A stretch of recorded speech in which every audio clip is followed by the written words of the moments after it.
Welcome to Voltron. This is the video review for the Metal Club Musclebear Voltron KO versus the Playmates 2017 Voltron.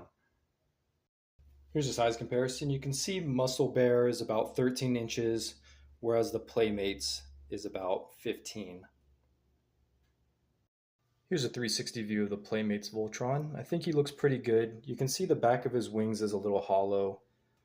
He does have some little fiddly parts in his proportions that just don't look very good overall, but for the most part, I think he looks really excellent from all angles. And then when you compare that with the Musclebear, there really is no comparison. The proportions on this guy are just perfect. The arms are the right length compared to the rest of the body. Everything on this guy just looks stellar. Everything's nicely hidden. He just looks like a cohesive robot. And if we look at their faces, you can see that the Playmates version has some awkwardness going on. He's got a really skinny neck. This one doesn't even have a neck, and his faceplate just fills up the entire mouth, which looks very good.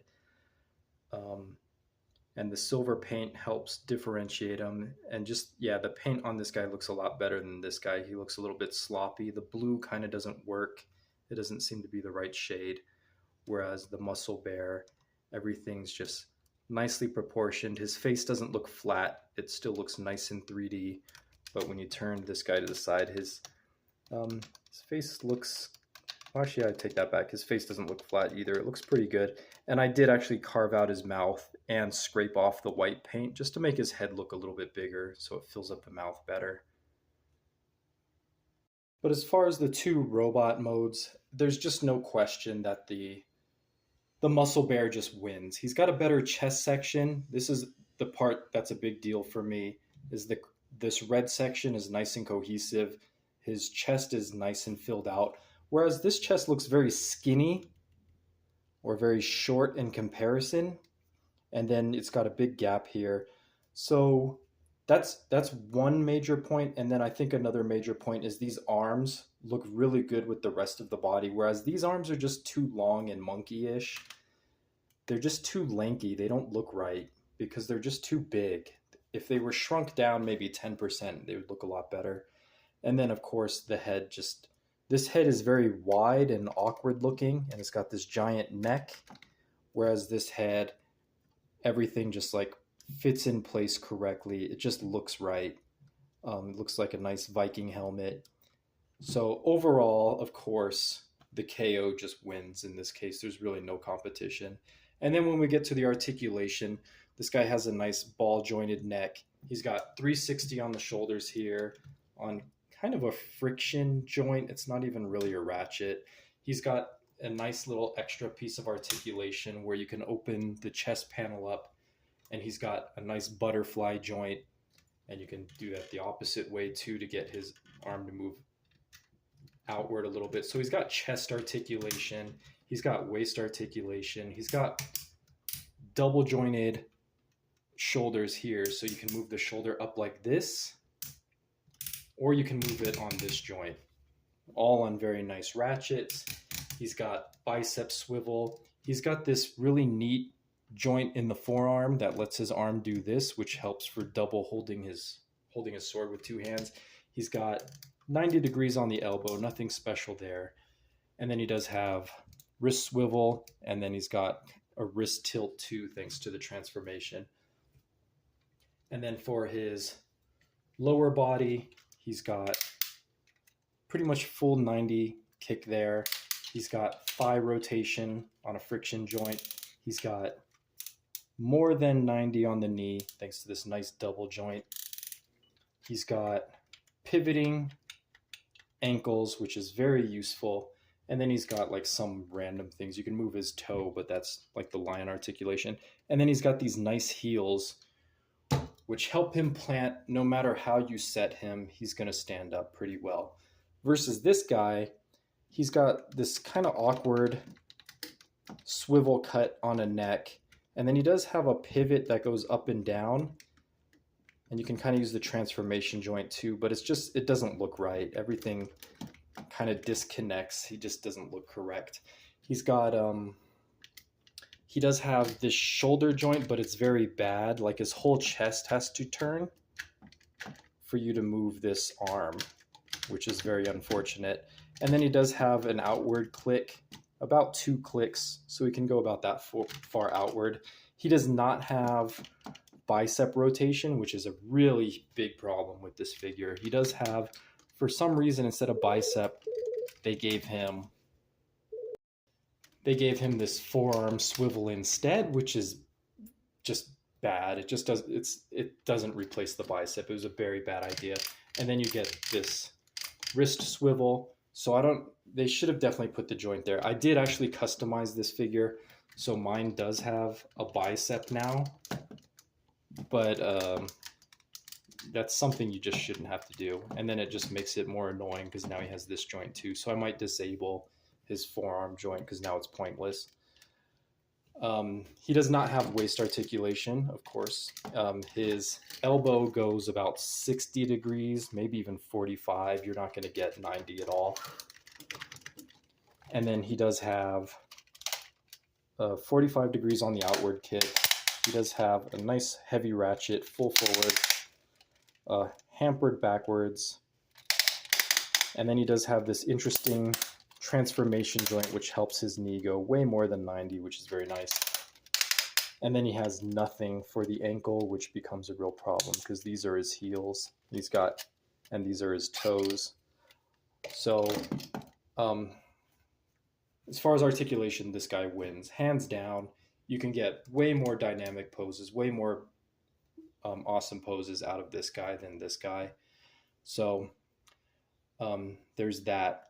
And then the other thing about this guy is this guy weighs about, he's 4.5 pounds, and this one is 2.6, I think.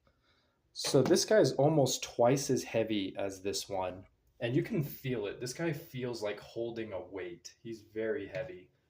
And this one's very light. So this guy's almost is entirely made out of plastic, and this guy has a ton of metal built in, like all the lion legs. These are all metal, which is a nice place for it because it's all at the bottom.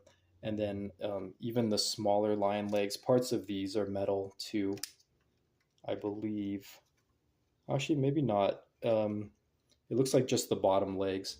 And then you get metal in the hips here. So all the metal is concentrated at the bottom, which is very nice. So when you just put this guy down, he stands wherever you're going to set him. He feels like a statue when you put him down.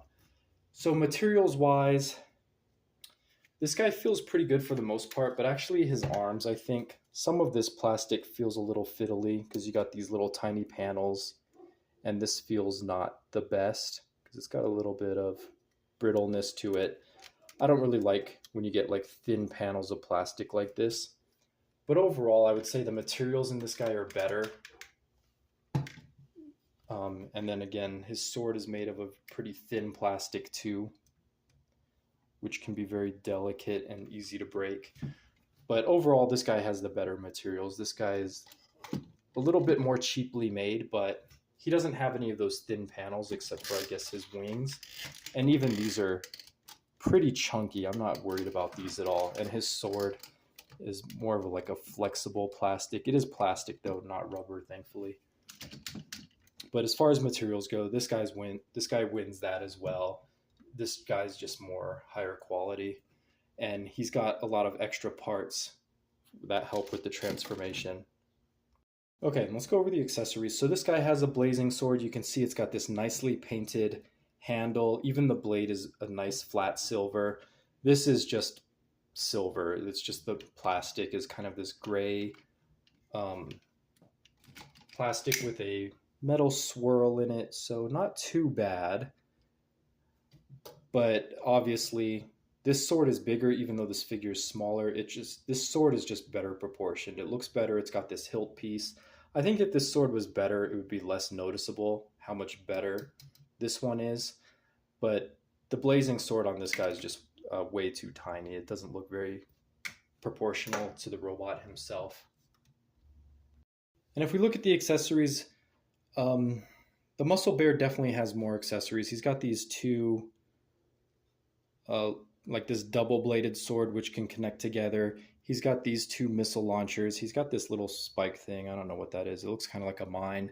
And he's got this black dagger for the black lion.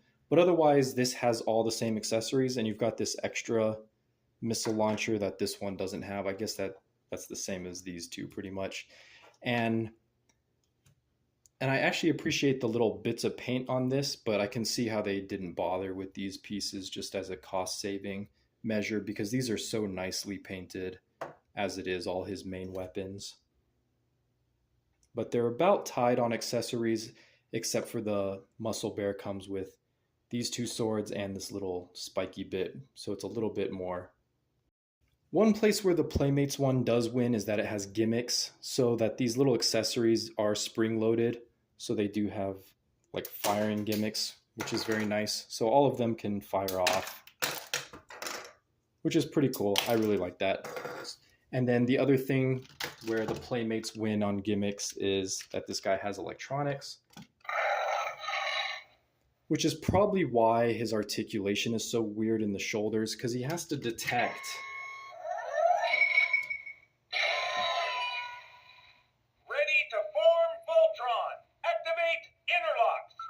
like I was saying, he has to detect when the limbs are connected. Is that you?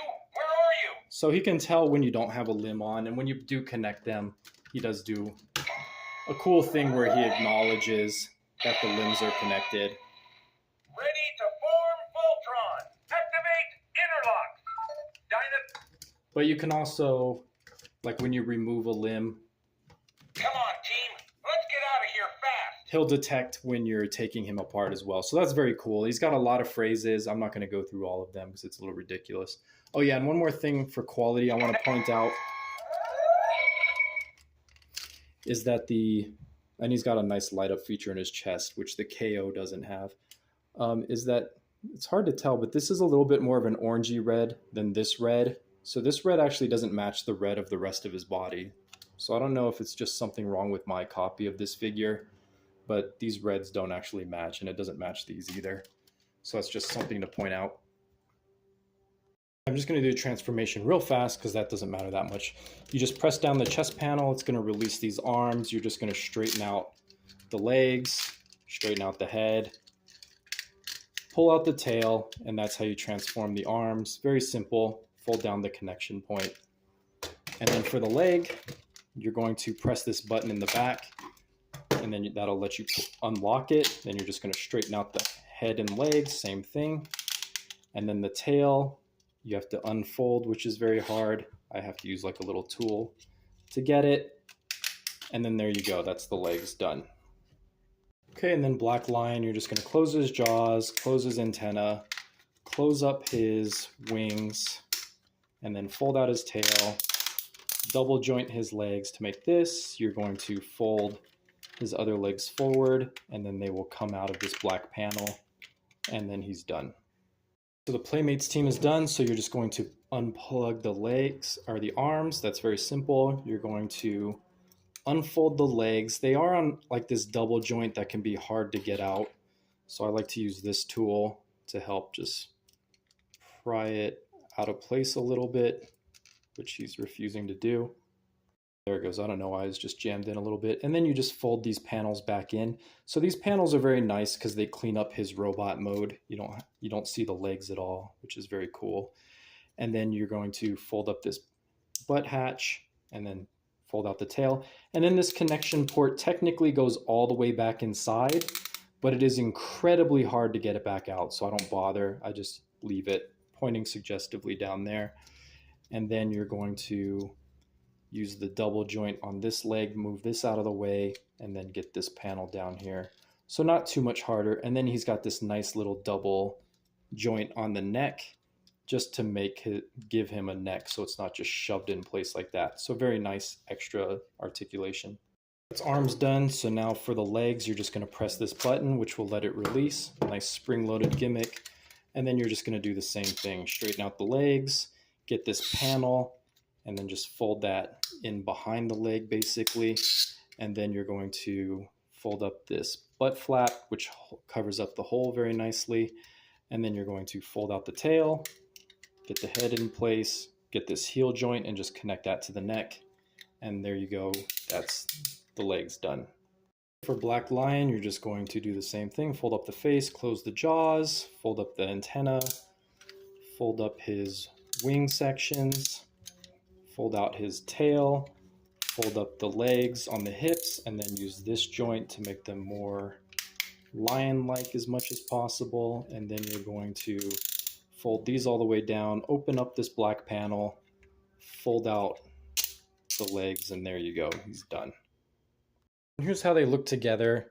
I think the Musclebear definitely looks better. The proportions are a little bit nicer.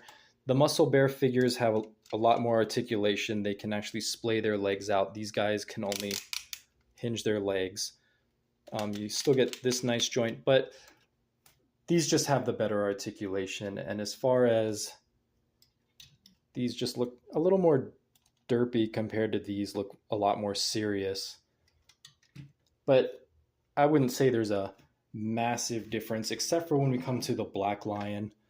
I think this one has a very nice, pleasing looking face, and this one has a face that looks more like a toad. It's just very wide and doesn't look right. And I think the white paint doesn't help at all. So maybe this gives you a better idea of how they look. And you can see that in the Musclebear set that the arms do end up looking too small compared to the other lions. Like they're just very tiny. Whereas these arms do proportion much better with the other lions. So that's one drawback of this set, is that these look maybe better, more cohesive as a set together. But again, these have the better articulation, the better paint.